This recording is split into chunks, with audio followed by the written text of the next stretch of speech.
Être un bon étudiant, en général, condamne à la norme. Point question d'envisager l'excentricité, je dirais même une connaissance qui ne serait pas avérée, reconnue dans les livres. Eh oui. Et pourtant, on peut avoir ses propres sources, des sources qui déterminent un avenir et pourquoi pas un enrichissement des uns et des autres. C'est le cas de ce jeune garçon qui se présente devant les jurys pour sa thèse. Il s'appelle Yann et il a là des documents invraisemblables qui vont bouleverser toute notre connaissance sur une époque donnée. Ah, il est brillant, il l'a préparé. Des mois et des mois qu'il jubile à l'idée des visages qui vont s'illuminer en l'écoutant. Malheureusement, eh bien, ça dérange beaucoup trop et il n'est pas question que les uns et les autres remettent en cause ce qu'ils avaient considéré comme étant à tout jamais un acquis. Eux, ce sont des historiens et ce n'est pas un jeune morveux sortant juste de l'adolescence qui va leur donner des leçons.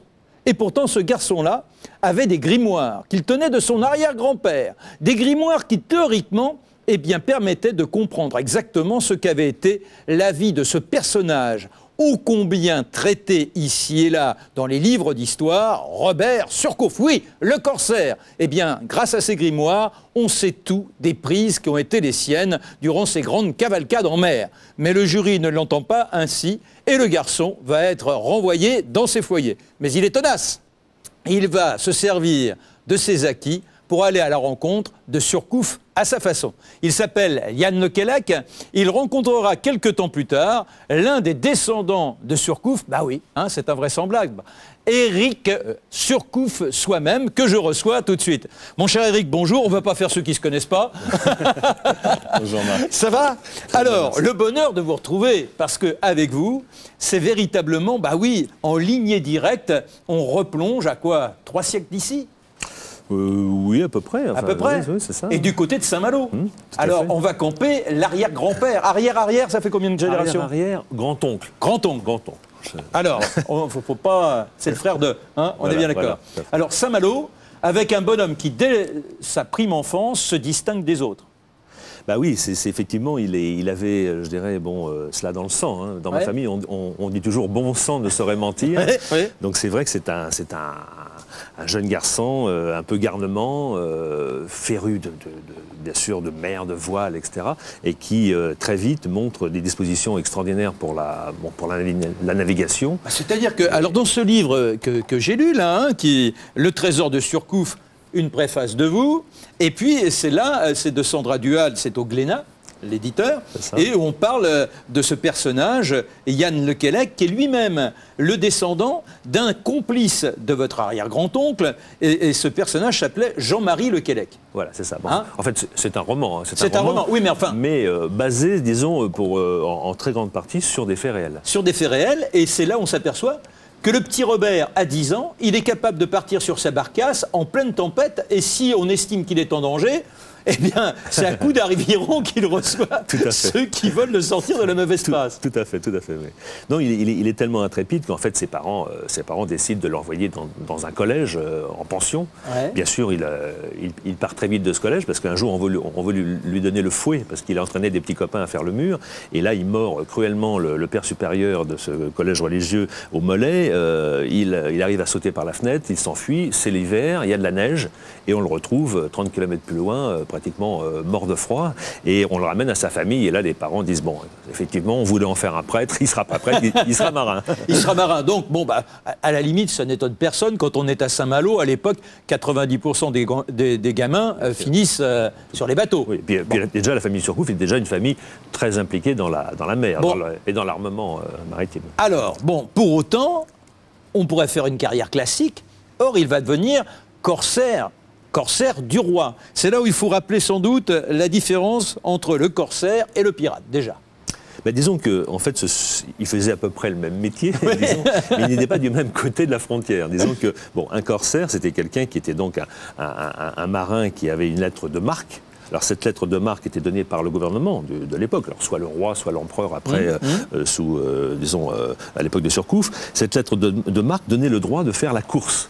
D'où le mot course, corsa, corsario, corsaire, ça vient de là. Bon.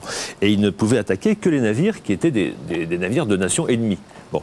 Et en particulier, bien sûr, des navires marchands. Ils n'allaient pas attaquer les frégates, parce qu'on a vu, Surcouf, après, a eu des problèmes terribles. Alors, les pirates, eux, étaient en fait des brigands des mers, et ils attaquaient toutes sortes de navires. Voilà, tout était bon. Tout était bon, quelque nationalité. Ni foi, ni patrie, que soit. Voilà, la petite équipe. Mais disons que les méthodes d'abordage et les combats entre des pirates et des corsaires, c'était à peu près, disons, la même chose. On est d'accord, tout était permis. Ah, tout était permis. Tout. Alors, simplement, comment devient-il corsaire? Pourquoi ce choix? Disons qu'il a effectivement une soif de liberté. Il veut, c'est vrai que la côte de Saint-Malo qu'il connaît par cœur ne lui suffit plus, et il décide donc de vouloir partir dans l'océan Indien, et donc dans cette fameuse île de France, qui était en fait la seconde, je dirais pratiquement la ville jumelle de Saint-Malo, puisqu'en fait tous les... C'est l'île de la Réunion, c'est ça? C'est l'île Maurice, non, c'est l'île Maurice. L'île Maurice, et puis la Réunion qui servait de point où on faisait éventuellement escale pour reprendre de l'eau et puis réparer les éventuelles avaries, c'est ça? Tout à fait. Mais disons que c'était l'île Maurice, qu'on appelait l'île de France, qui était donc à l'époque française, comme la Réunion d'ailleurs, et les Anglais d'ailleurs n'ont laissé aux Français que la Réunion. Bon. Ils ont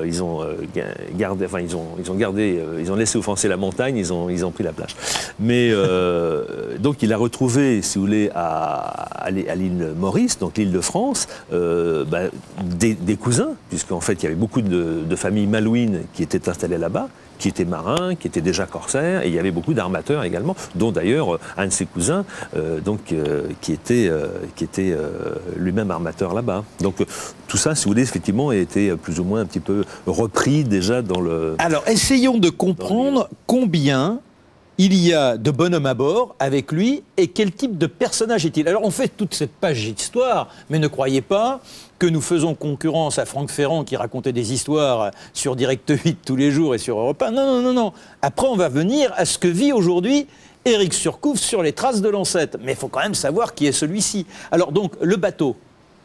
Ce grand bateau, petite unité? Disons qu'au départ, c'est sûr qu'il part sur un navire qui était, je dirais un navire moyen. Quand on dit un navire, à l'époque, c'est quoi? C'est 20 mètres? Oui, c'est un petit peu plus quand même. Oui, un petit peu plus. Il y avait des navires, disons que déjà des navires qui atteignaient 50 mètres, 60 mètres, c'était d'énormes navires.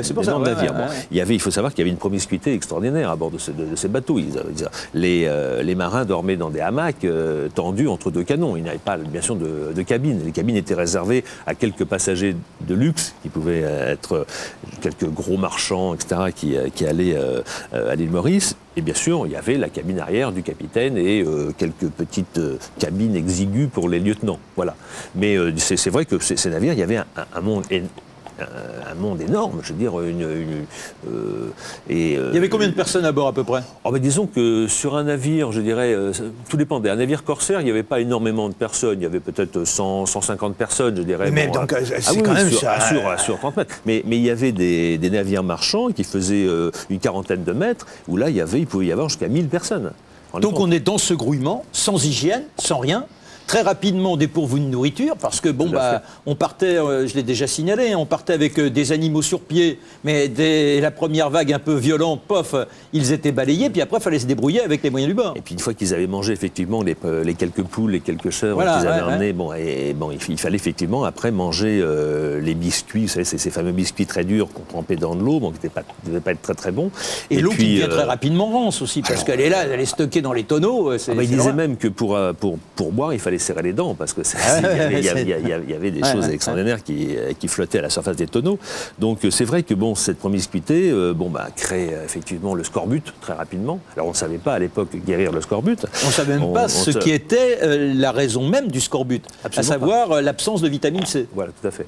Donc effectivement, les hommes avaient commencé à avoir les gencives qui gonflaient, les dents qui se déchaussaient.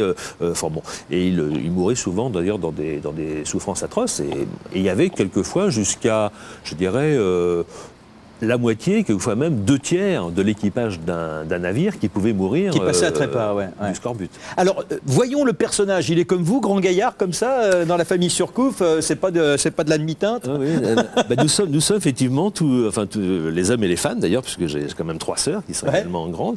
Nous sommes chez les Surcouf grands, assez bien, je dirais, charpenté. Et Surcouf était comme ça, contrairement à l'image qu'il peut donner, parce qu'on le voit quelquefois un petit peu rondouillard quand il était baron d'Empire, etc., sur quelques portraits. Ça, c'est la fin de vie quand il a fait fortune. Oh, bah, et qu'il s'arrondit, c'est ça? Voilà, oui, vous savez qu'il est quand même, il est mort, il était le plus riche armateur de Saint-Malo à l'époque, donc c'était vraiment un notable, il fallait... Bon. Non, il mesurait 1m80, je pense 1m83, 84, par là, donc comme moi, et il était corpulent, je pense, comme moi. Et souvent, d'ailleurs, on m'a dit, n'étant moi-même que l'arrière-petit-neveu, que j'avais une ressemblance effectivement troublante entre Surcouf et moi. Bon, non mais déjà dans la bobine, si je puis me permettre d'utiliser ce terme, oui, il y a vraiment un air de famille. Oui. Quand même fossette ici. Enfin, bon, oui. Alors, simplement, dans les objets que l'on a retrouvés, est-ce qu'il avait par exemple un sabre qui l'a accompagné toute sa vie? Alors effectivement, il avait un sabre, il avait des pistolets d'ailleurs, il avait 2 pistolets, un qui s'appelait le foudroyant et l'autre le tenant. Enfin, je me souviens. Mais c'est bien parce que ça montre bien qu'on est dans une sorte d'animisme. C'est-à-dire que les objets, on leur parle, ils ont un côté vivant. Tout à fait. On est en connivence avec eux. Tout à fait. Je veux dire, et lorsqu'on touche ces objets, vous savez, objet inanimé, avez-vous donc une âme? Et c'est vrai. C'est vrai. Lorsqu'on touche ces objets, moi je sais que quand j'arrive sur une épave la première fois et je touche le premier canon, la première pièce de monnaie, etc., effectivement, il se passe quelque chose. Il y a un échange qui se crée. Ce n'est pas que toucher du métal, que ce soit du bronze, de l'argent, de l'or. Alors l'identification, tout à l'heure vous dites je lui ressemble. Vous êtes un Surcouf. Est-ce qu'il habite votre âme d'une certaine façon, et ça depuis que vous êtes gamin? C'est vrai que j'ai été entouré depuis que je suis tout petit de maquettes de bateaux, de gravures, de scènes d'abordage, de portraits d'Antoine Blandin, enfin, qui était donc le dessinateur des fameux corsaires de Saint-Malo, etc. Et bon, c'était des originaux que j'avais. Tout ça, si vous voulez, effectivement, ça m'a fait travailler mon imagination de petit garçon. Et c'est vrai que Robert Surcouf a toujours été quelque part en moi. Et alors, vous pensiez un jour marcher sur ces traces, aller plonger pour trouver les épaves? Disons que ça s'est pas fait comme ça. Non, bien sûr, mais en deux mots, on peut dire comment ça s'est fait. Petit à petit, oui, effectivement, j'adorais l'histoire. J'ai adoré, bien sûr, d'abord la pêche sous-marine, puis ensuite la plongée sous-marine. Et puis un jour, effectivement, je me suis rendu compte que ma passion, ce serait d'aller au fond des mers, rechercher cette histoire oubliée, cette histoire perdue, et d'essayer de la remonter à la surface et d'en faire profiter l'humanité, enfin, du moins le grand public. Alors, sans cette thèse qui lui a servi à rien, donc, de Yann Klessel, et donc les éléments qu'il tenait de l'arrière-grand-père à travers un grimoire, est-ce que vous n'auriez pas pu œuvrer? Est-ce qu'il a été l'un des éléments déterminants dans cette recherche que vous menez aujourd'hui? Alors, dans cette histoire, oui, effectivement, j'ai vécu des situations tout à fait semblables à ce qui était raconté donc, dans le roman, le Trésor de Surcouf, parce qu'effectivement, j'ai été en contact avec des archivistes aussi, qui sont venus me voir un jour en disant, voilà, j'ai fait une découverte fantastique, je sais que, vous avez, l'expérience, les moyens, les hommes, les experts, etc., et vous avez des contacts avec certains gouvernements, voilà, moi j'ai trouvé ça et ça et ça. Effectivement, parce que c'est très important, disons, d'avoir des informations au départ. Parce qu'il faut localiser, c'est pas évident. Tout à fait. Il y a beaucoup de gens qui s'intitulent, je dirais, chasseurs de trésors sous-marins, et qui partent comme ça, un petit peu à l'aventure. D'ailleurs, c'est décrit dans le livre, puisque effectivement, on décrit plusieurs sortes de chercheurs de trésors, allant du plus amateur et du plus pirate, entre guillemets, jusqu'à des groupes, effectivement, qui sont constitués.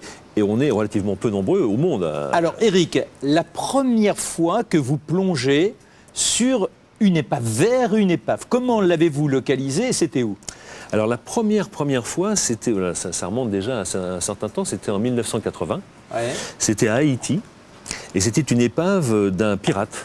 Donc c'est assez rare, parce que je suis le seul aujourd'hui d'ailleurs au monde à avoir trouvé 2 épaves de pirates, une à Haïti, l'épave de Henry Morgan, et une autre à l'île Maurice. Morgan, un grand pirate devant l'éternel.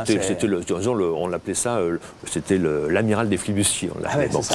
Et puis la deuxième épave pirate, c'était celle de John Bowen à l'île Maurice. Au passage, vous avez lâché un mot, flibustier. Il faut rappeler que le flibustier, c'est le pirate, mais qui se trouve dans certaines zones en particulier, c'est ça? alors, si vous voulez, je fais une petite parenthèse, effectivement, parce qu'on confond souvent pirates, boucaniers, flibus et tout ça. Bon. Non, en fait, le phénomène de la flibuste a été un phénomène relativement court, je dirais, dans l'histoire. Ça dure à peu près un siècle et demi. C'était un phénomène de réaction de pays européens qui avaient été, si vous voulez, exclus du partage du monde. Lorsque 2 ans après la découverte du Nouveau Monde par Christophe Colomb, enfin la découverte, la redécouverte, bon, enfin, ça c'est une autre histoire. Le pape Alexandre VI, qui était le père de César Borgia, a décidé d'arrêter cette querelle qui était en train de naître entre les Portugais et les Espagnols, parce que les Portugais étaient partis vers l'Est, les Espagnols vers l'Ouest. Donc il a coupé le monde en deux. Il a dit une partie pour les Espagnols, une partie pour les Portugais. On coupe en deux. L'Ouest, c'est aux Espagnols, l'Est aux Portugais. Et on va faire une ligne imaginaire qui va passer, aller au large des îles du Cap-Vert.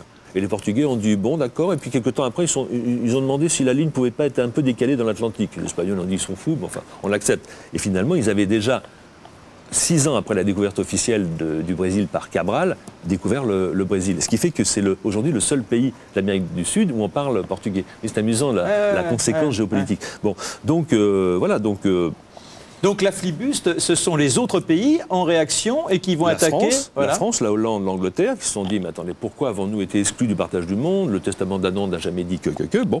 Et donc beaucoup d'ailleurs, certains gentilshommes, même européens, sont partis là-bas, sont devenus capitaines d'ailleurs, et ont créé donc la flibuste, qui était en fait, si vous voulez, une force d'action contre ces Espagnols, pour faire éternuer l'or aux Espagnols. Il disait.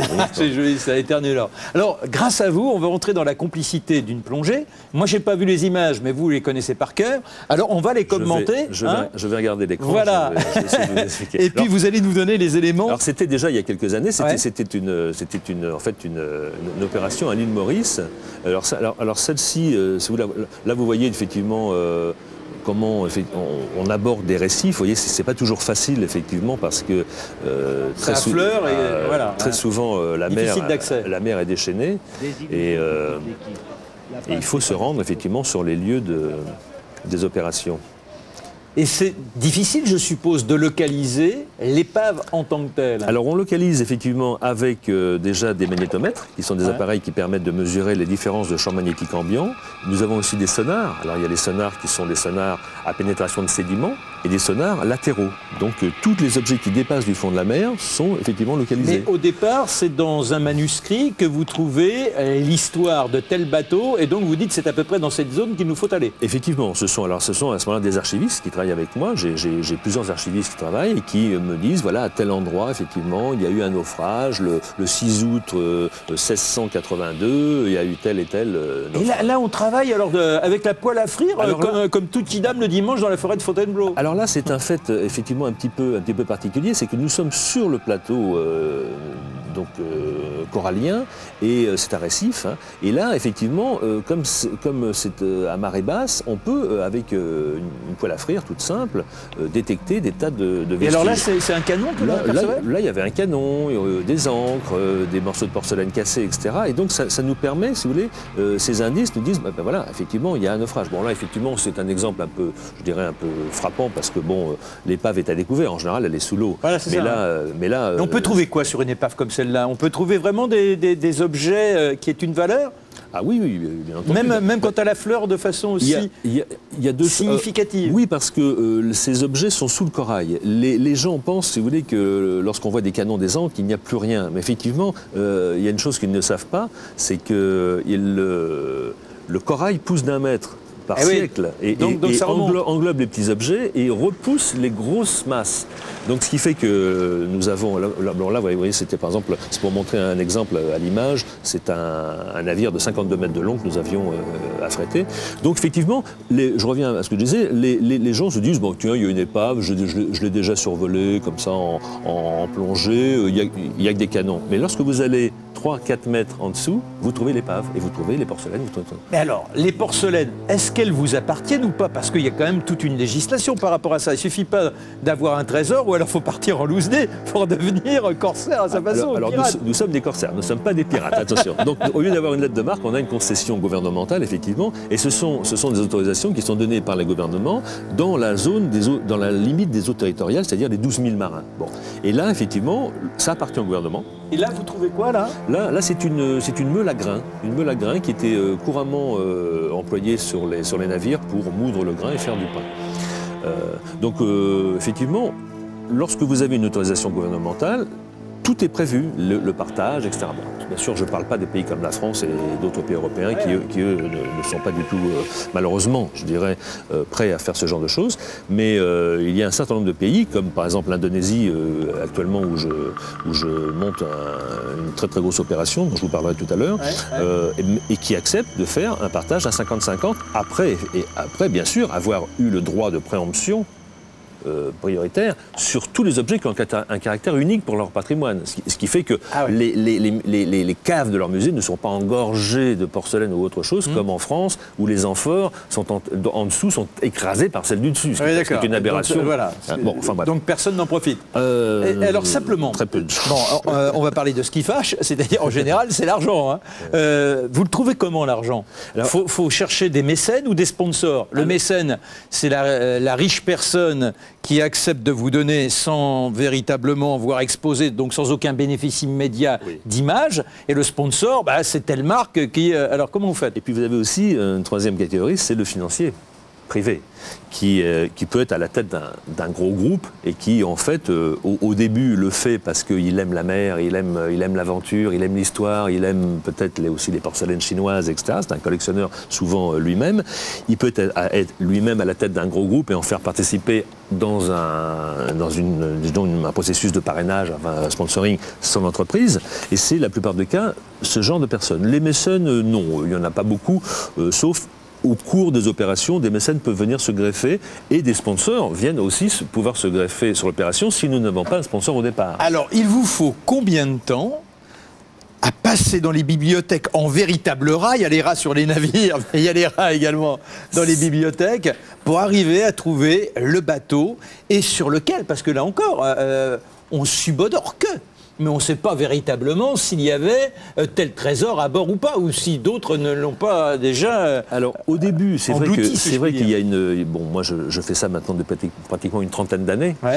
C'est vrai qu'il y a une trentaine d'années, je n'avais pas l'expérience que j'ai aujourd'hui, et on avait effectivement un certain nombre de paramètres qui n'étaient pas tout à fait assurés, et donc il y avait effectivement des risques. Aujourd'hui, on arrive pratiquement, je ne dirais pas à 100%, mais à 99% de chances de réussite, parce qu'on a suffisamment, si vous voulez, de méthodologie et une approche suffisamment précise pour être, je dirais, pratiquement sûr que l'épave que l'on va trouver à tel endroit, etc., contient telle et telle et telle chose, puisque nous avons les manifestes de la cargaison, nous avons... Et comment on les trouve, ces manifestes? C'est-à-dire qu'avant de partir le bateau, quand on marche, par exemple, sur les traces de Surcouf, le grand-oncle, là, il n'avait quand même pas le livre de bord où il disait voilà ce que j'ai rapporté, voilà ce qu'il y a, etc. etc. Donc, Alors, dans le roman, effectivement, le roman de Sandra Duval, elle raconte cette histoire, effectivement, de ce fameux grimoire, qui est une histoire inventée, bien sûr, mais qui a dû sûrement exister quand même, où, effectivement, il racontait, il notait tout ce qui arrivait, et même, effectivement, des naufrages auxquels il avait assisté, puisqu'en fait, là, le corsaire n'avait pas pour vocation de couler les navires, il a la vocation de décapturer, puisque le navire lui-même, en dehors de la cargaison, avait effectivement une valeur qu'il revendait. Non, on passe souvent des centaines et quelquefois même des milliers d'heures, et quand je dis on, ce sont mes archivistes professionnels qui ne font que ça, pour délimiter effectivement une certaine zone, certains endroits dangereux, etc., et un certain nombre de naufrages qui ont eu lieu effectivement à telle et telle et telle époque. Et on essaie de choisir, j'aurais une liste, actuellement, je prends l'exemple, en Indonésie, nous avons actuellement 260 archives sur 260 navires qui ont coulé. Alors je ne dis pas que les 260 sont extrêmement riches, mais on a sur 260 une bonne trentaine qui sont des navires riches et des sites potentiels pour nos opérations. Et on va faire cette liste. On va répertorier, je dirais, la crème de la crème, disons, sur une dizaine de navires, et on va commencer par le site numéro 1, 2, 3. Ce qui fait que si, par malheur, effectivement, il y avait on ne trouve pas le premier. Oui, pour une raison ou pour une autre. Il s'est vraiment éventré. Ou un groupe est passé de la route de pirates et venu. On passe à la numéro 2 et ainsi de suite, à la numéro 3. Donc on est pratiquement sûr, je dirais, d'arriver au succès. Et ce qui fait aujourd'hui que mon groupe fait partie, je dirais, de la dizaine de groupes internationaux qui sommes acceptés par des gouvernements parce qu'on apporte, je dirais, toute une crédibilité et tout je vais être indiscret, mon cher Éric. Ça rapporte beaucoup d'argent, ça, alors? Ça peut rapporter beaucoup d'argent. Bah, écoutez, là, récemment, dans la zone d'ailleurs où je vais, enfin la zone en gros, une épave vient d'être découverte avec une épave ancienne qui date d'un petit peu moins de 1000 ans, jonque chinoise, avec 500 000 pièces de porcelaine, plus des pierres précieuses, de l'or, etc. C'est une découverte dont on va parler bientôt, pour vous dire que... Et là, c'est vous qui êtes concerné? Non, je ne suis pas concerné. Vous êtes fait doubler sur ce coup-là? Non, pas doubler, parce qu'il y a très peu de groupes sérieux qui fonctionnent. Les étendues sont énormes. Quand on sait que, par exemple, l'Indonésie, pour prendre l'exemple actuel, il y a eu quand même pendant plus de 2000 ans un commerce maritime entre la Chine et l'Indonésie.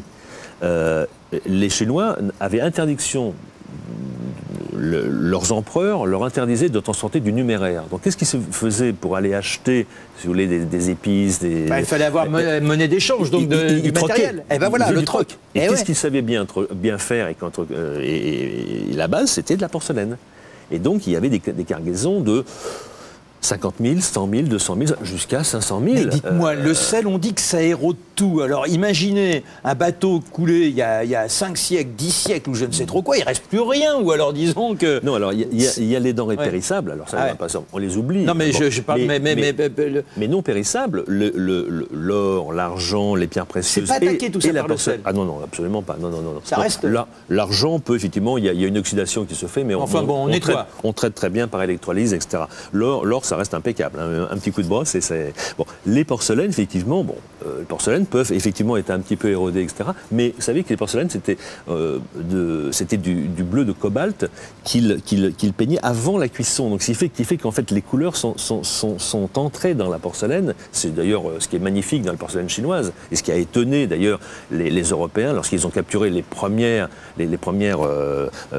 navires, si vous voulez, portugais. Alors, je me souviens très bien, il y a un rapport du premier navire hollandais qui avait capturé la première caraque portugaise avec cette porcelaine. Ils étaient ébahis parce qu'à l'époque, ils mangeaient encore dans des écuelles en terre cuite.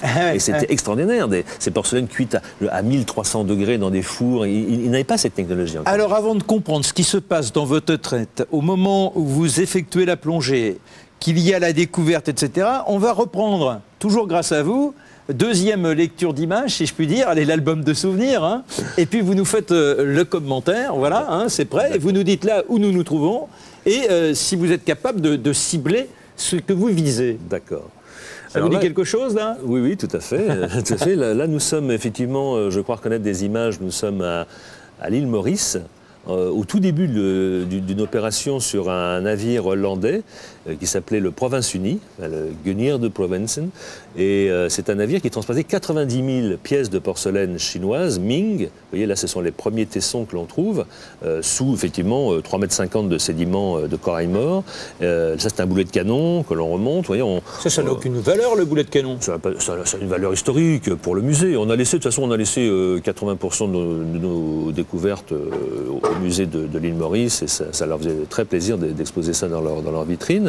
Il faut savoir que là, on est vraiment au tout début. Hein. C'est vraiment le démarrage de l'opération, je dirais, pour essayer de localiser le périmètre de l'épave, surtout. C'est très, très difficile lorsque c'est dans un milieu corallien, parce que vous n'avez pas beaucoup de repères. Oui, puis comme vous dites, ça bouge, en plus, ça évolue. Donc et ça évolue, c'est-à-dire que donc, les Mauriciens étaient extrêmement surpris de nous voir remonter quand même, ne serait-ce que des boulets de canon ou des morceaux de porcelaine, parce que eux avaient survolé l'épave, comme je vous disais, comme ça, avec leurs palmes pendant des années, et ils nous avaient dit, mais attendez, votre opération, vous ne trouverez jamais rien, parce que nous-mêmes, et sous 3,50 m, il fallait aller creuser, et dans le corail mort. Bon. Alors là, il faut combien de temps pour mettre à jour allez, appelons ça un butin, pour rester dans la famille Surcouf? Disons que pour une opération, là, par exemple, en Indonésie, j'ai un programme sur 3 épaves. Hein. Première année, une jonque chinoise du 15e siècle. Deuxième année, ce sera une caraque portugaise du 16e. Et troisième année, un navire hollandais de la VOC du 17e. Parce que 15, 16, 17, comme ça, on a couvert, je dirais, une grande partie de l'époque post-médiévale. On prend un an. Mais disons que mais il faut 6 à 8 mois pour remonter, je dirais, vraiment le trésor. Et là, sur cette épave, là? Alors, sur cette épave, il nous a fallu, je dirais, à peu près un mois et demi pour vraiment, je dirais, enlever les sédiments, commencer à vraiment à nettoyer, je dirais bien, l'épave. Ensuite, il nous a fallu effectivement à peu près 6 mois d'exploitation. Alors les plus grosses difficultés, c'est quoi en l'occurrence?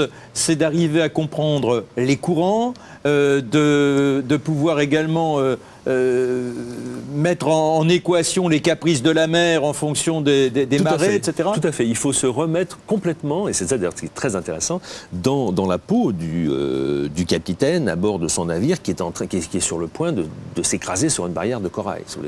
Donc il faut, alors là on a retrouvé effectivement les grappins qu'ils ont jetés, je dirais, leur dernière chance pour essayer d'échapper. Malheureusement, ça n'a pas été assez. Donc il se voit mourir, là, en l'occurrence. Ah oui, il se voit mourir. Et lorsqu'on est vraiment sur place et qu'on retrouve tous ces petits détails, etc., on revit nous-mêmes ce drame, qui est vraiment une tragédie terrible. C'est-à-dire qu'il y a un moment où vous vous dédoublez. Ah oui, tout à fait, tout à fait.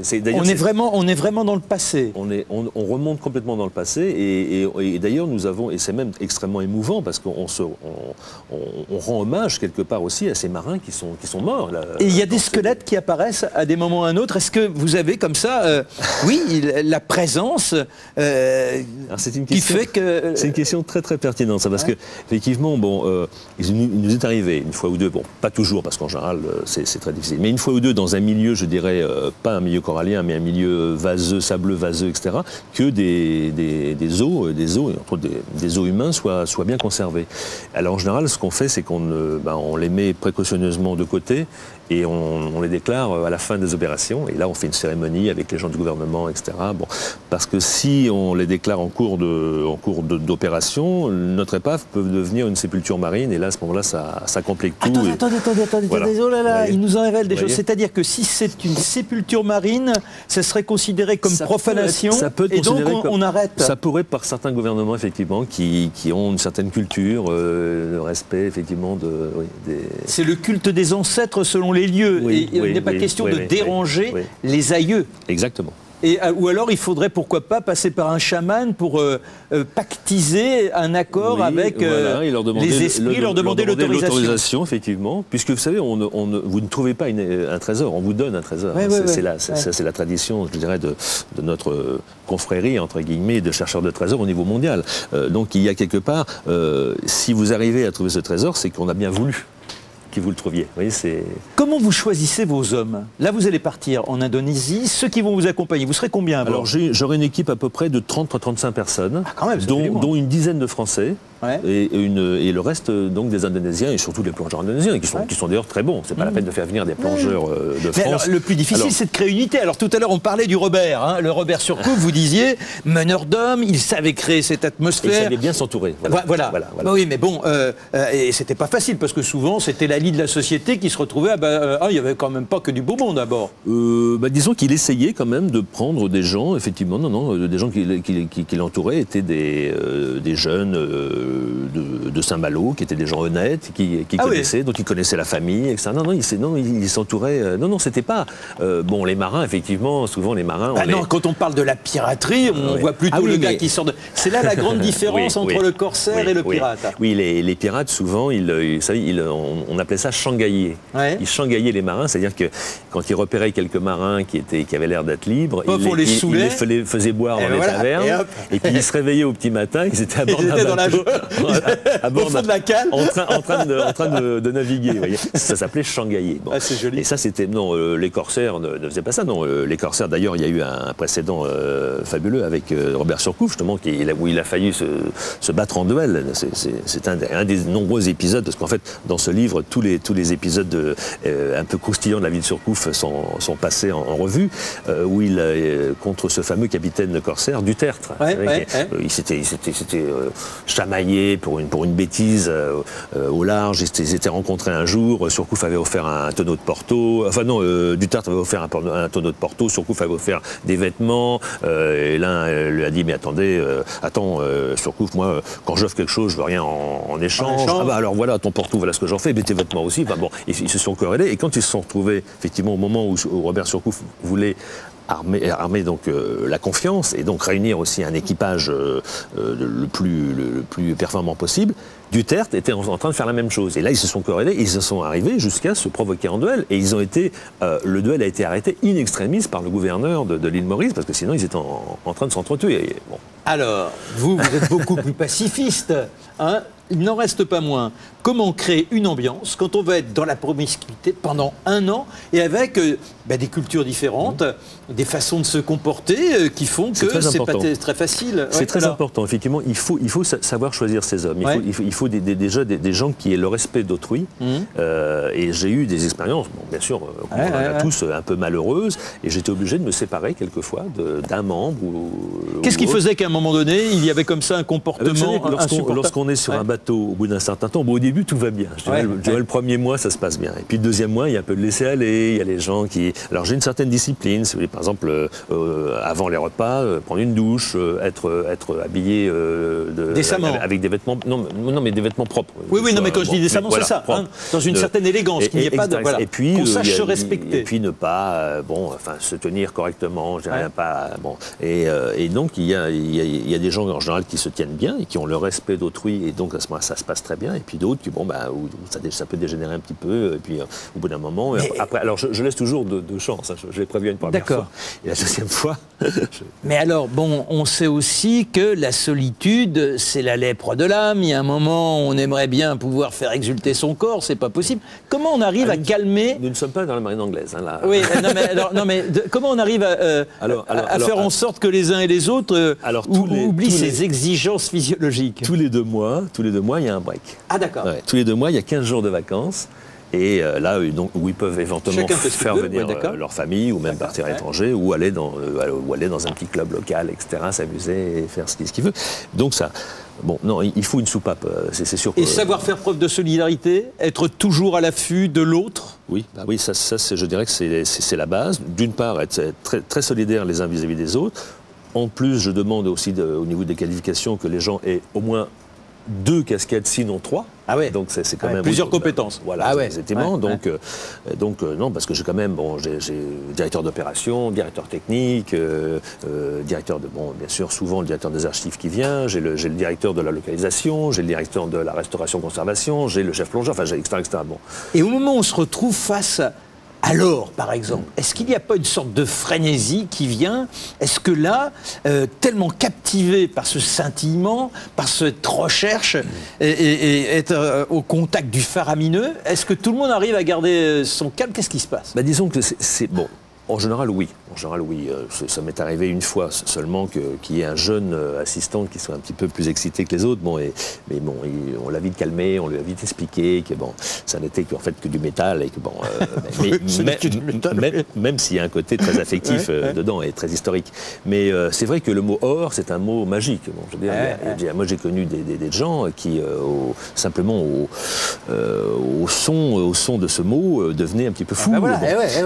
Et c'est vrai que il y a puis le mot trésor contient aussi le mot or. C'est vrai que c'est un mot magique. Voilà, ça peut rendre dingue. Alors c'est un mot qui est effectivement aussi lorsqu'on parle des archéologues d'État. Alors c'est un mot à bannir parce que c'est vrai que tout ce qui est or, trésor, enfin pas le mot or, mais le mot trésor, etc. C'est très hypocritement, si vous voulez, ils se voilent la face comme ça.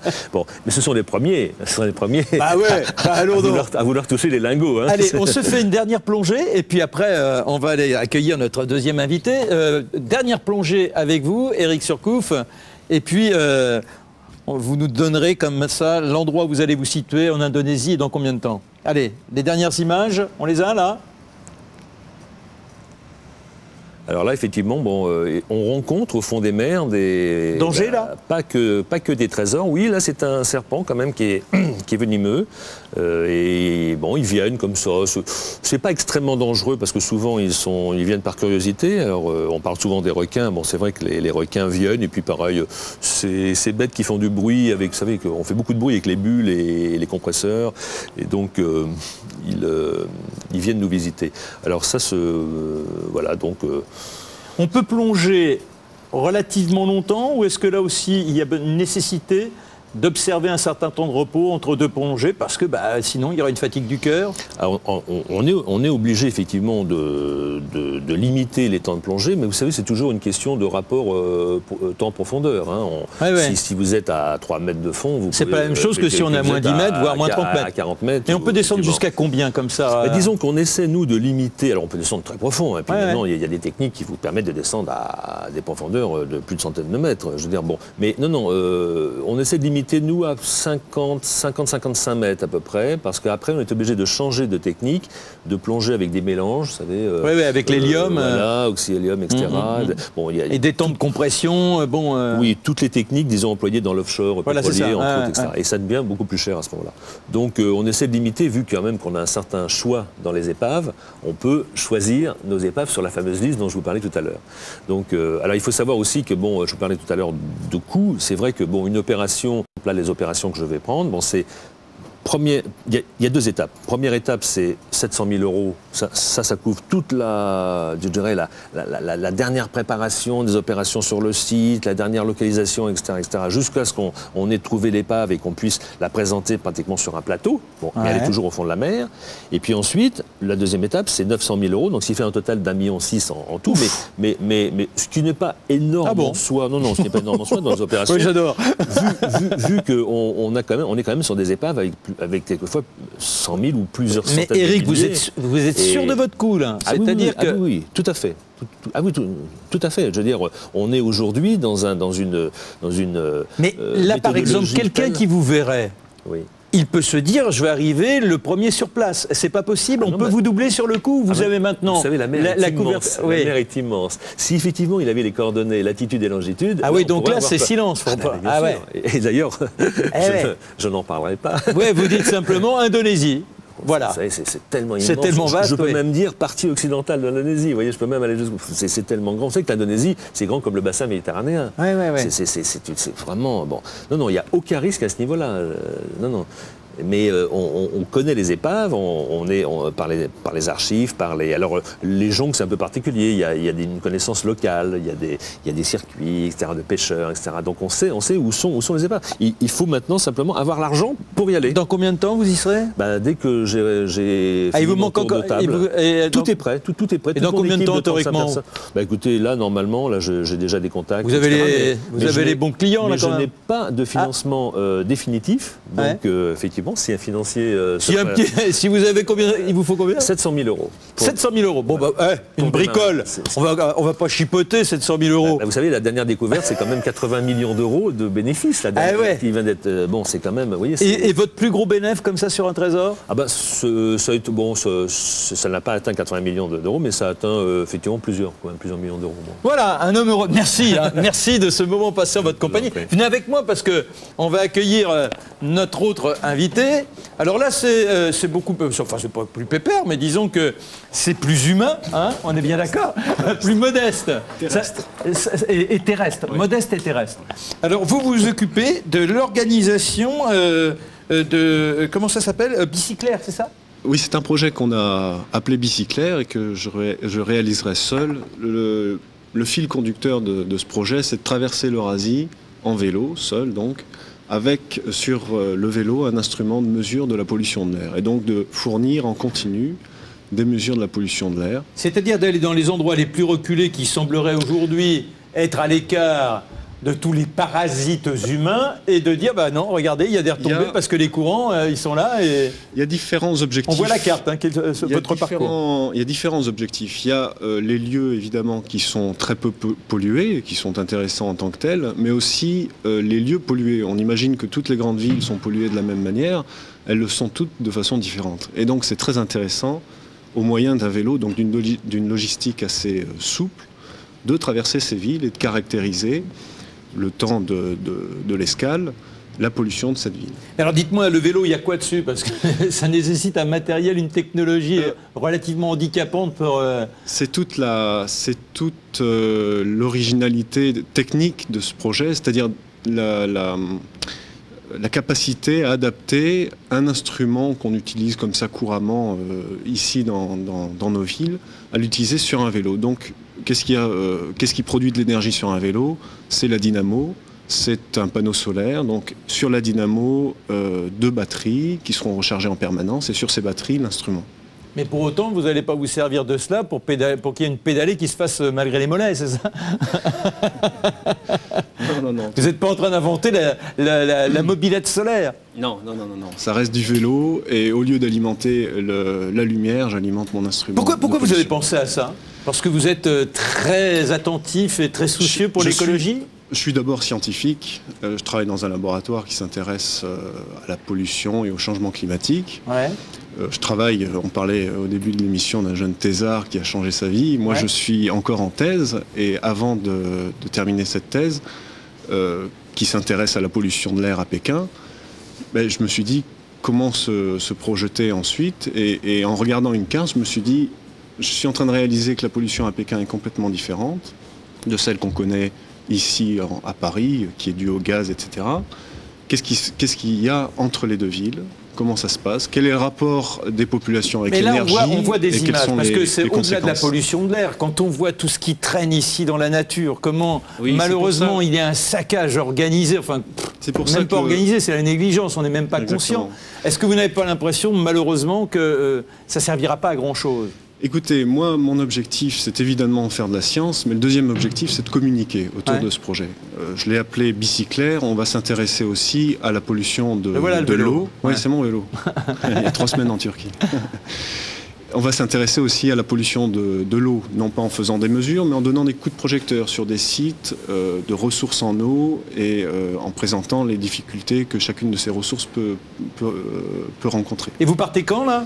Le départ, c'est pour dans 9 mois, au mois de mai 2006, et ce sera 14 000 km pendant 7 mois. Donc un retour, une arrivée à Pékin moins d'une année. En décembre. Une année qui sera chargée, oui. Et alors là, par exemple, vous avez la bénédiction de la communauté scientifique, on vous prend pour un doulouf dingue, en disant si ça lui fait plaisir, d'accord, ça faisait de mal à personne, mais... vous savez, les scientifiques et les scientifiques de terrain, il en existe encore pas mal, et ils sont toujours partants quand on leur parle de ce genre d'expérience, parce que c'est dans la lignée des Haroun Tazieff qui étaient dans mon laboratoire aussi, c'est-à-dire le besoin scientifique d'aller sur place, mais l'envie de communiquer, de témoigner de ce qu'on peut observer sur place. Alors Eric, vous avez une question à lui poser? Vous, ça vous passionne? Ça vous est inquiet parce que la pollution? Alors dans les mers, aujourd'hui, c'est pas disant, mais quand on arrive au large de l'Antarctique, on s'aperçoit qu'il y a des sacs poubelles, etc. Le monde est foutu. C'est exact, c'est exact. Moi, j'ai parcouru à peu près toutes les mers du globe, et c'est vrai qu'on retrouve des sacs de plastique. Je veux dire, c'est affreux. Et moi, je pense surtout, si vous voulez, dans votre démarche que je trouvais vraiment extraordinaire, je pense surtout aux générations qui viennent, je veux dire, à nos enfants, nos petits-enfants. Quelle est la terre qu'on va leur léguer? Et quand vous plongez le corail, est-ce qu'ici, là, vous apercevez que lui aussi, malheureusement aujourd'hui, il est bien malade, parce qu'on fait état de temps en temps? Il n'y a même pas besoin d'aller dans des pays où il y a du corail. Vous allez oui, non, mais c'est parce que c'est pour reprendre... Mais je veux dire, la Méditerranée, par exemple, moi, où j'ai appris à faire de la pêche sous-marine, je veux dire, vous voyez, je replonge 30 ans après, non seulement c'est pratiquement désert au niveau des poissons, et puis vous avez une espèce de petit tapis de mousse qui est tout à fait qui vient de la pollution. C'est-à-dire l'espoir modeste derrière ce projet-là, qui est encore une fois un projet scientifique, c'est de communiquer au grand public, mais aussi plus directement vers les scolaires. L'espoir modeste, c'est de faire prendre conscience aux gens que chacun, on est responsable. Par un petit geste, on est responsable, mais par un petit geste aussi, on peut faire quelque chose. Mais regardez, j'ai oublié votre prénom, c'est Benjamin, c'est ça, hein, Benjamin. Vous allez au bois de Boulogne le lundi matin, vous allez faire votre footing, il y a des sacs partout, les gens, alors qu'on n'arrête pas de leur parler de la pollution, ils s'en foutent comme il n'est pas permis. Quand vous trouvez dans des endroits du monde où malheureusement, de toute façon, ils ont un quotidien tellement difficile, un quotidien où ils n'ont pas véritablement le temps de se préoccuper de la pollution, que peut-on faire contre ça? Quand je parle de sensibilisation, je pense surtout à sensibiliser les personnes des sociétés développées comme les nôtres. Je n'ai pas du tout l'intention d'aller faire la morale aux Chinois. Mais quand on regarde ce que font les Chinois en termes d'environnement et de soucis de progression de leur société, de leur niveau de vie, en tenant compte de l'environnement, on peut avoir un certain espoir et se dire, écoutez, sollicitons encore l'opinion publique, amenons tous ces gens-là à penser ensemble. Est-ce que d'un moyen ou d'un autre, on va pas rattraper les politiques. Quand vous entendez le président Bush qui dit qu'il n'est pas question de sacrifier demain un peu du confort des Américains, il faut qu'ils aient leur frigo avec ceci, avec cela, et puis nous, on n'a pas à prendre telle mesure parce que on est bien comme ça. Oui, ça fait évidemment froid dans le dos, mais je pas pour autant que je vais rester chez moi à écouter le président Bush. Je préfère me mettre en route et, avec mes petits moyens, de discuter avec les gens, de leur faire savoir ce qu'ils peuvent faire. L'émission qui précédait présentait les petits gestes au quotidien que l'on peut faire pour économiser de l'énergie. C'est tout bête. Mais s'il y avait plus d'incitation des politiques et plus de mobilisation de l'opinion publique... Voilà, vous pourriez presque vous associer parce que faire un compte-rendu commun, non? L'état de la terre, l'état de la mer. Oui, tout à fait. On a beaucoup de points en commun quelque part dans nos recherches, c'est sûr. Mais vous, de temps en temps, vous êtes tenté par ce type de démarche en disant, allez, oublions le trésor. Le premier des trésors, c'est déjà notre environnement et il serait bon que les uns et les autres soient conscients. Vous pouvez dire à tel gouvernement qui vous accorde... Ça m'est arrivé. Ouais. Ça m'est arrivé déjà, oui, effectivement. Ouais. Et il y a une réaction vraiment où on dit, bon, écoutez, surcouf, mon vieux, occupez-vous du trésor. Malheureusement, les réactions ne sont pas très actives, effectivement. Mais enfin, ça m'est arrivé de leur faire remarquer que tel ou tel endroit... La conclusion pour Benjamin? Pour moi, l'espoir, mais ça dépasse évidemment l'objectif de ce projet, c'est qu'il y ait une plus grande incitation politique. Et j'espère qu'elle peut venir d'une pression de l'opinion publique. Vous avez un site internet, quelque chose comme ça?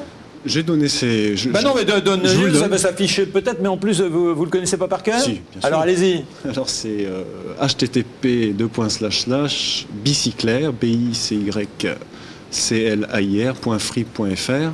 Oh là, c'est compliqué, redonnez-le une deuxième fois. Bicyclair, c'est le nom du projet. Oui, mais avant c'est quoi?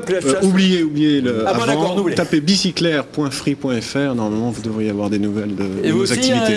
Oui, www.surcouf.net. Voilà. Moi, j'ai pas les doubles. Merci à tous les deux. Et puis, bon courage et tenez-nous au courant. C'est dans 9 mois. On aura et également Eric. Tout à fait, merci. Merci. Bonne continuation. Alors, nous allons maintenant passer à un environnement qui, je l'espère, est aujourd'hui plutôt encore agréable. Nous allons nous rendre pas très loin, enfin pas très loin ma foi, mais surtout visiter en quelque sorte là aussi une partie de notre histoire moderne, mais une histoire qui nous fait encore énormément rêver. Vous vous demandez, mais qu'est-ce qu'il raconte? Eh bien, les éclaircissements dans une seconde avec Isabelle.